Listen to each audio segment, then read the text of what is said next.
Now, these are some of the biggest mistakes that I see online coaches making when it comes to content, especially if they're relatively new to coaching. Once you kind of get into the swing of content, it is a bit easier to make stuff.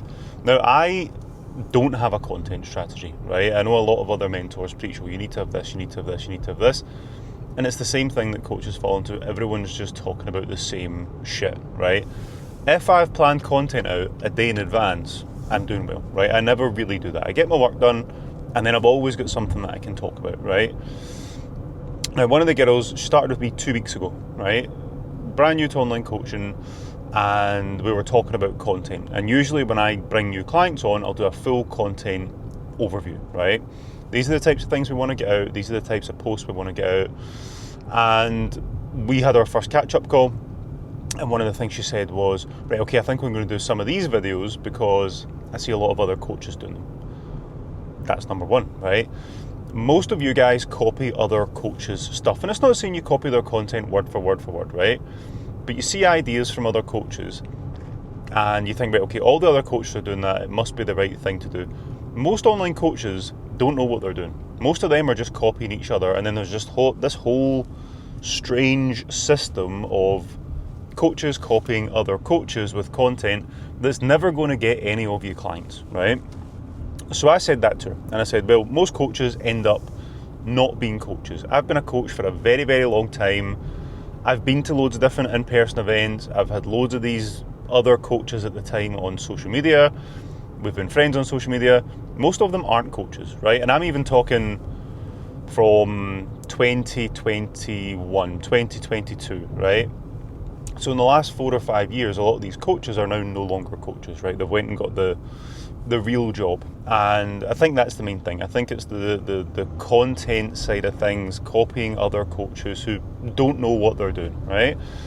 So I gave her a few bits of advice and said, look, these are the bits that I want you to get out. She said 3 new clients coming on. So you need to always remember there's a difference between content to get stuff out and stuff that will get likes from other coaches, and then content that's actually going to build know, like, and trust with your clients and allow you to actually get followers and turn those followers into customers, ideally dream customers, the right sort of people that you want to work with. So don't copy other coaches.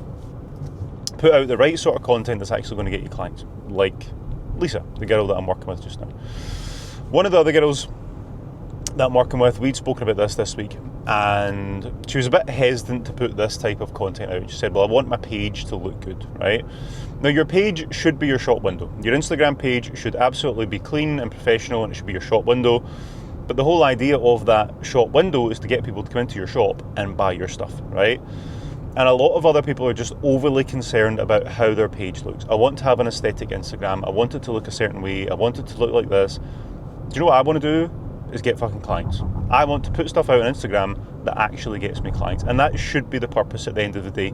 If you want to have a super aesthetic Instagram and you want everything to be perfect and you want all these posts to line up and be color coded and sequenced and all this shit, start another Instagram account, right? But from your business account, the whole purpose of that content should be to get people in, right?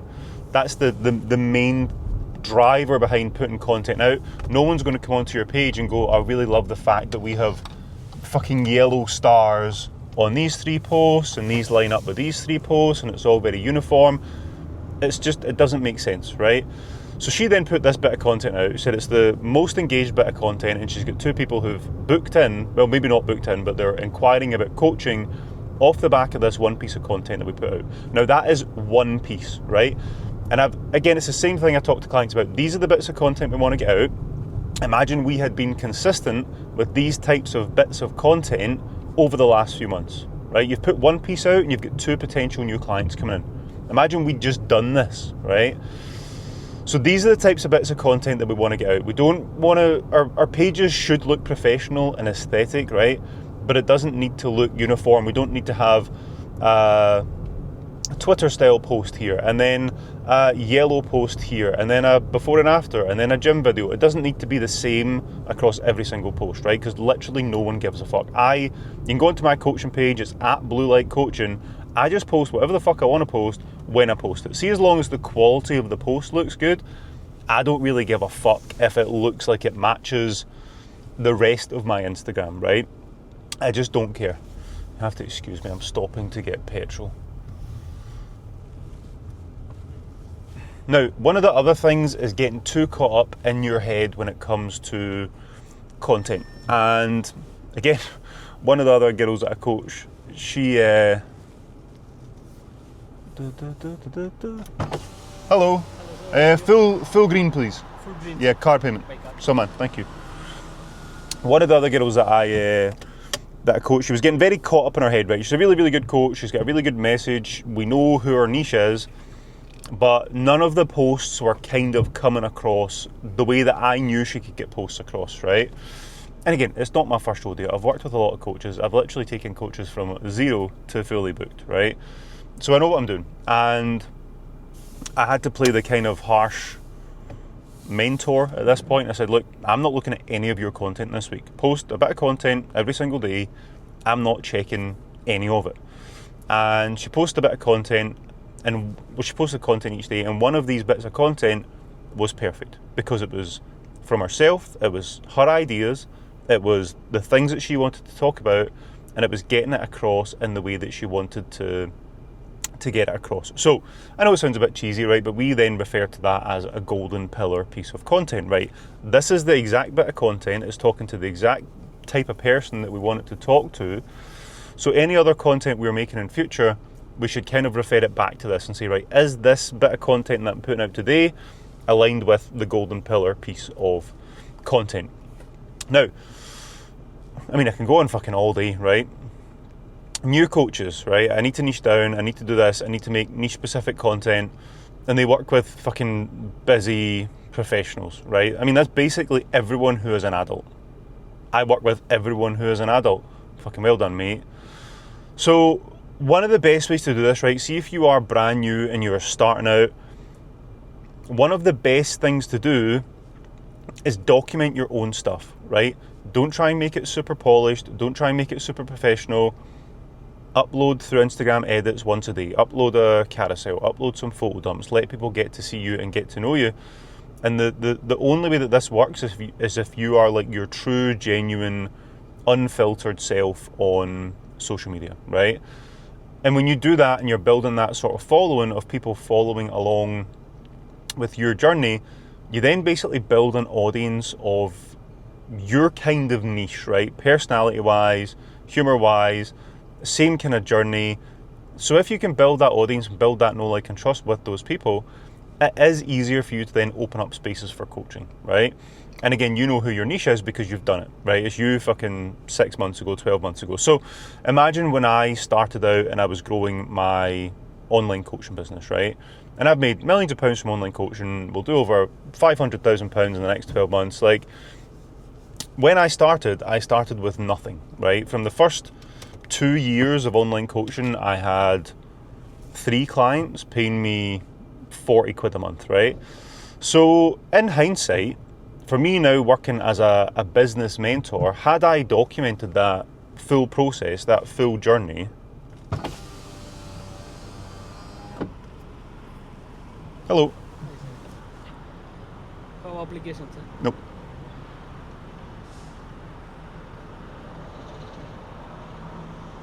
So man. Put it through in dirhams, please. Sir? Dirhams? That'll come up, dirhams or Yeah, pound. Yeah, superb, thank you. Imagine my card failed. Here's how to make money online and then your fucking, your card fails. So yeah, like imagine I was starting out my journey again as a coach and I thought, do you know what? Fuck it, I'm going to document this. So one of the things, I mean, I have rental property, right? And one of the things I'll be doing slightly more of in the next 5 to 10 years is going further into rental property. So I could potentially document that journey, right? And I would never do this because I hate these fucking property courses, right? But I could essentially document that journey of, right, okay, here's me with 5 houses, here's me with 10 houses, here's me with 20 houses, here's me with 30 houses, this is how I've done it. If I then turned around and people had built a following of people who were bought into that journey and bought into my success, and I said, look, I've had a lot of people asking me about this, I'm going to move into almost sort of one-to-one private mentoring for kind of regular people who work a normal job, but they're saving a good amount of money and they want to get into property investing, right?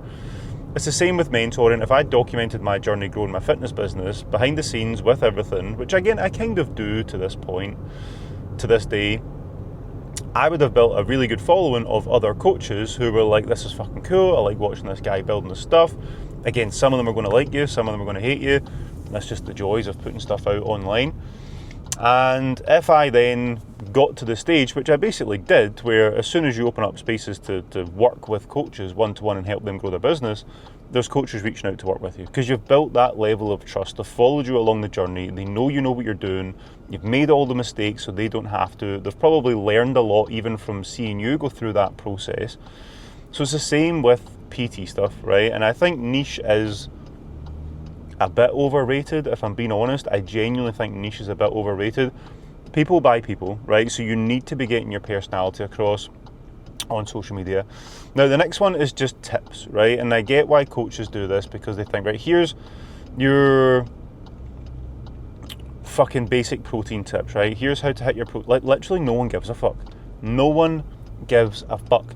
You do not need to be teaching people in your content, right? Now, you can give value-based content. I would always say to do value-based content from a storytelling post about a lesson learned, or a storytelling post about a client who you helped overcome something, right? This is a much, much better way to get these points across in your content. And that's the way that I would typically go about doing it, rather than you saying, here's an extra way to hit your protein target. So if you run into an issue with a client, make a post about it. I was doing check-ins today, I ran into this issue with so-and-so, right? This was the thing, this is what happened, this is how we fixed it. It's just a much, much better way to get across. You're showing people that you're doing what you do or say you can do. Again, it gives you a bit more authority. You're showing people that you've got clients and you're working with clients. Like, there's so many more benefits to it. Online coaching is just so fucking boring. Like, again, I have a lot of coaches that follow me on Instagram, and I follow a lot of coaches on Instagram, and everything is just so boring. Everything's just so boring. I think it all contradicts itself as well, because there's coaches who pay for these shit fucking mentorships. They're lazy, they try and do it themselves, and yet they're putting out content saying, don't do this yourself, just get started, just make the decision. You think, well, you're a fucking hypocrite, mate. I've always had business mentors. To this day, I have business mentors. I pay thousands of pounds each month for business mentors. That's why I move much faster when I'm moving into new things, when I'm learning new things, when I'm trying to learn new things. And most coaches just don't want to do this. Now, again, right, this is just something that I've seen over summer.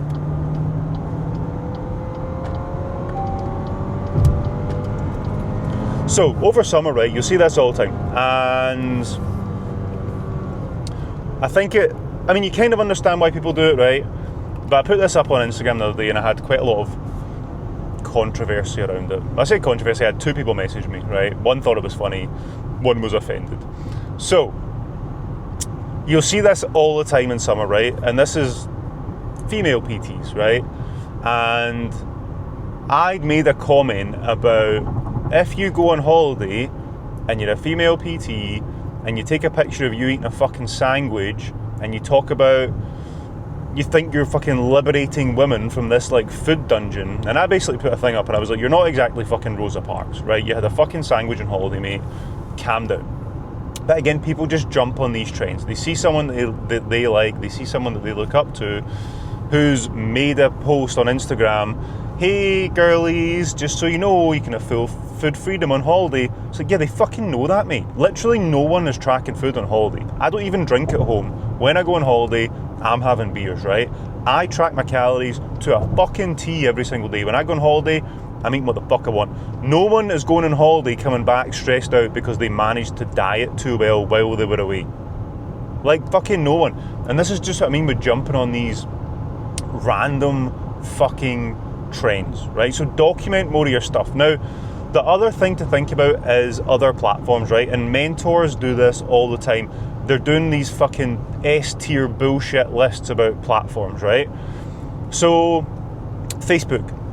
I regularly get clients coming through from Facebook. I don't even post on Facebook. I think I've got Facebook on my phone. I barely log into Facebook, right? I have Facebook on my laptop, and every now and again I check it, and I've got messages from people who want to work with me. Now, the only thing that I do is just allow the cross-posting when I post on Instagram. TikTok. Most bits of content that I put on Instagram, I'll stick onto TikTok, right? So you can do carousels on TikTok now. You can do, obviously, reels on TikTok. You can do longer videos, which, in full transparency, I've not done yet. But TikTok works, right? We still get inquiries. The coaches that work for me, we still get inquiries through TikTok, right? One of the guys that I brought on recently, I think he's had 2 people coming in over the last 2 weeks from TikTok. So see if you can make one bit of content. Why not fucking stick it up on a different platform? Like, why the fuck not? It's going to take you 2 seconds. You've already made it. You've already got a caption for it. Repost it from your fucking photos on your phone and take the caption and just post it on TikTok, because you never fucking know. You've made it anyway. Even if you get 500 views and 6 likes and 2 new followers, they might then go, oh, I fucking like this person's stuff. I'm going to go onto Instagram and find some more of their stuff. And then they basically go into that sort of nurture sequence of getting to build know, like, and trust with you, and then they become a client. So don't like skip out on these just because someone else who probably doesn't know what the fuck they're doing has said it's shit, right? YouTube Shorts is another perfect example. Like, you're going to get more exposure on YouTube Shorts. Now, this only really works if you are uploading long form content like this to YouTube, right? Because people are coming onto your page. There's value-based long form content on YouTube, which you should all be doing anyway. And then there's shorts, which basically lead people back to your long form stuff, right? Especially if you then link this to your email. And in videos, you mention things like your lead magnet, like my scale to 6-figure fucking free business blueprint, right? Which is literally everything that I focused on to get my business to 6 figures. And I always put it in the title and description when I remember, granted, right? Not in the title, in the description in the first comment. I don't even know what the speed limit is. See, there's a fucking new bridge. We'll do 60. So you should be doing that anyway, right? But if you're making one bit of content, just stick it on different platforms. There's no point in you making a bit of content and then go, oh no, well, fucking dickhead mentor over here who's never actually ran a fitness business. The ones that I know, they've all fucking ruined their fitness businesses, right? They said it's a bad platform. What does that even mean?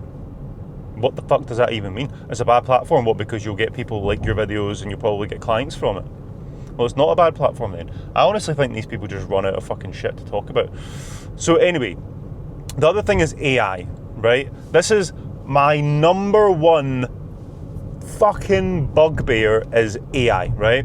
And there's a guy I work with just now who, again, we're getting there, right?